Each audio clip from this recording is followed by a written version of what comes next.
Most of us think we know ourselves, but we really don't. We have accumulated pieces of other people throughout our whole lives, and it has shaped us into who we are. And until we can look at the blueprint of our lives and really question things and question our behaviors and why we do things and why we think things, and really pick apart these aspects, almost like the game Operation, like where you get the pieces. As soon as we do that, we start to uncover a lot more about ourselves. And a lot of the time, what we discover, we realize was never ours in the first place. We've picked up all of these little pieces of other people. And if you're around these people constantly, you will have a very hard time knowing who you are until you step away. And that can look like leaving your hometown. That can look like, being more independent and doing something different with your life. But if you are unable to do those things, I suggest setting a really strong boundary with whoever you live with and really pouring into yourself. I don't mean isolating yourself to the point where you're not seeing anybody, but you need to be pouring more into yourself than you're pouring into other people. And eventually, by getting to know yourself, you will have a bird's eye view on everything. Honestly, it's even better if you can live with family during this process, because you will, like, you'll be sat at a table together and it will almost feel like you're a bird and you're like looking on the whole play.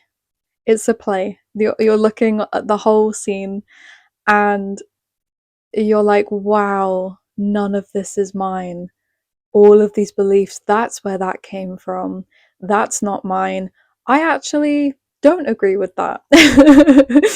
um, it's amazing. It's amazing. Most of us grew up being swallowed by the people around us, whether that's through them projecting their emotions onto us or their beliefs. And because we're constantly in those environments, we start to make those stories ours without realizing. And one day, maybe we wake up and we think, I don't know who I am. I don't know what I want. I don't know what I believe. You're just buried under all of these traits you've inherited. Getting to know yourself requires space, intentional, loving space. You have to love yourself enough to give this to yourself. I'm not saying it's easy, because there's a lot of things, even if they're not inherited, about ourselves that we don't like. But if you accept them and you give them the light that they're asking for, you will slowly begin to accept more of yourself, which means you'll be able to step more into your power and actually cultivate the things that you desire. Some people don't like the idea of isolating themselves like this, essentially, because it means saying no, it means having boundaries, it means listening to yourself, which is terrifying. A lot of the time in life, people try and numb the inner turmoil that we have. Like, our brains are constantly racing, so we shut them up. You have to isolate long enough so the volume turns down on the world and you can actually hear your inner voice. A lot of the times, especially through childhood, we've had this thing ingrained in us where we're used to other people making decisions for us. And so we never actually get to exercise that inner voice. And you might find it come up naturally when someone asks you what you want to eat or what you want to do, and you say, I don't know, right? Or you say, you decide, because you're used to handing the wheel over and letting someone else choose, and it's not your fault. But doing this work of getting to know yourself like a lover will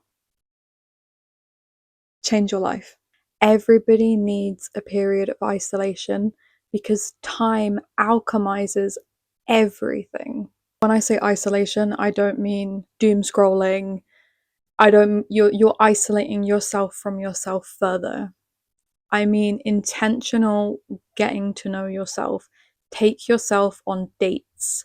Ask yourself questions like you would a partner. Write every single day, just stream of consciousness writing. Get everything down on paper and examine it. I would probably recommend not to read what you wrote straight away. I would just, for like a month, just stream of consciousness every single morning, write pen to paper, and after that month, read it and pick apart, get highlighters, look at where these thoughts are coming from, ask yourself, do I actually believe this? Do I actually feel this? Get to know yourself. I also recommend using your voice more.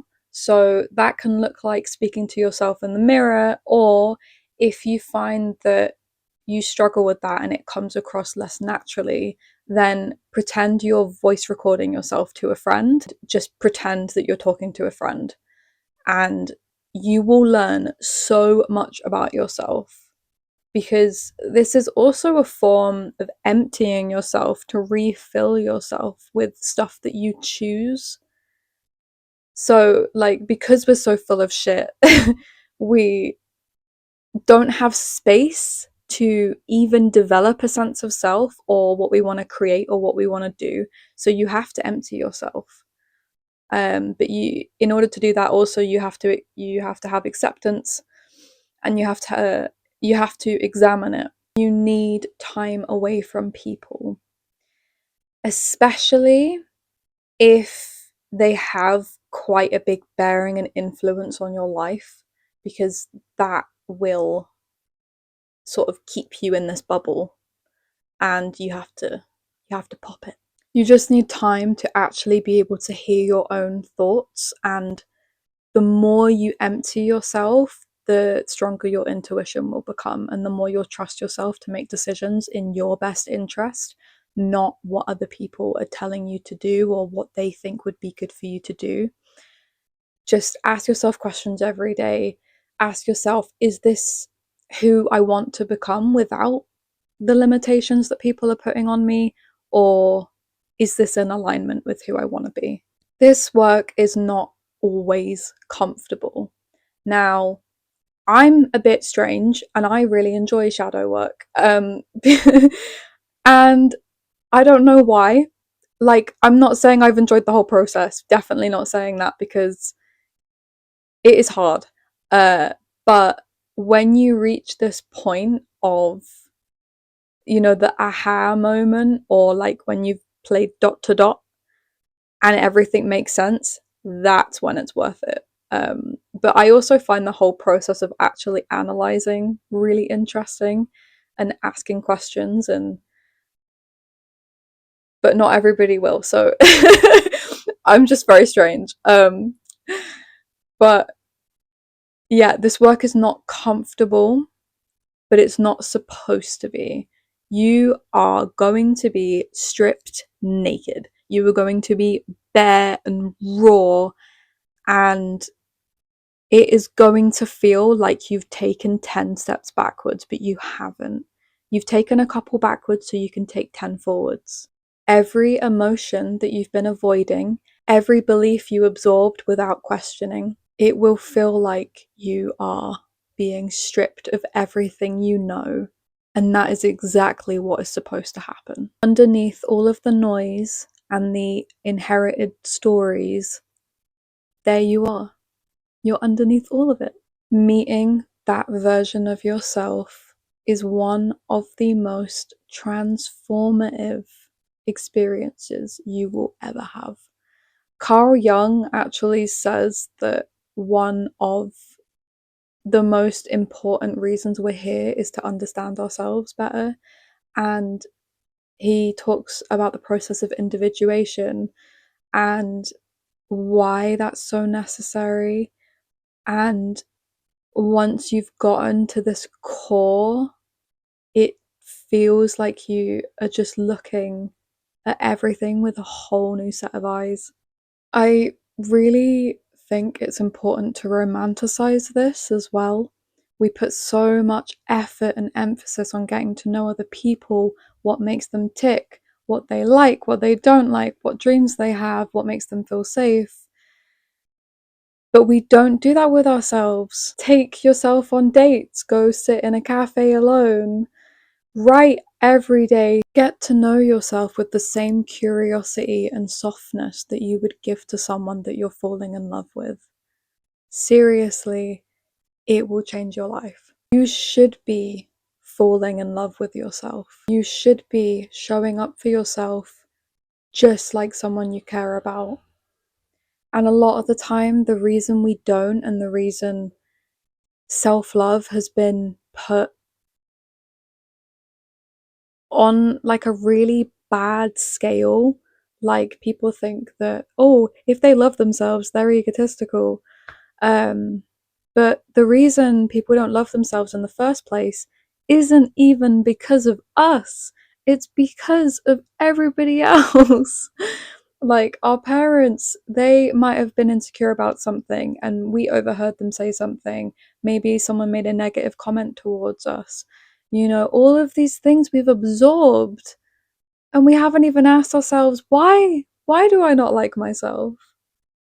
You know? And I also think another really healing thing to do when you're doing this work is to make a list of compliments that people have given you. They don't have to be physical, it can be like about your personality, but also make a list of things you like about yourself. And if you can't think of anything, find one small thing. And if it's, I like my eyes, or I like my laugh, or my wit, my quick wit, anything, just write. And eventually, the more you do this work, the more you'll be like, oh, I actually really like that. I like reading. I like that about myself, you know? When you stop learning to seek validation from other people, you learn to see yourself and respect yourself enough to realize that you don't need validation from other people. So if you're watching this and you feel really disconnected from yourself and you don't know who you are and you don't know where to start so simply. Really just do what you would do with anybody else that you pour time into relationally. Like, you know, ask yourself questions, take yourself on dates. Doesn't need to be expensive, just treat yourself, you know, like take yourself out on a little walk and do things that you like doing.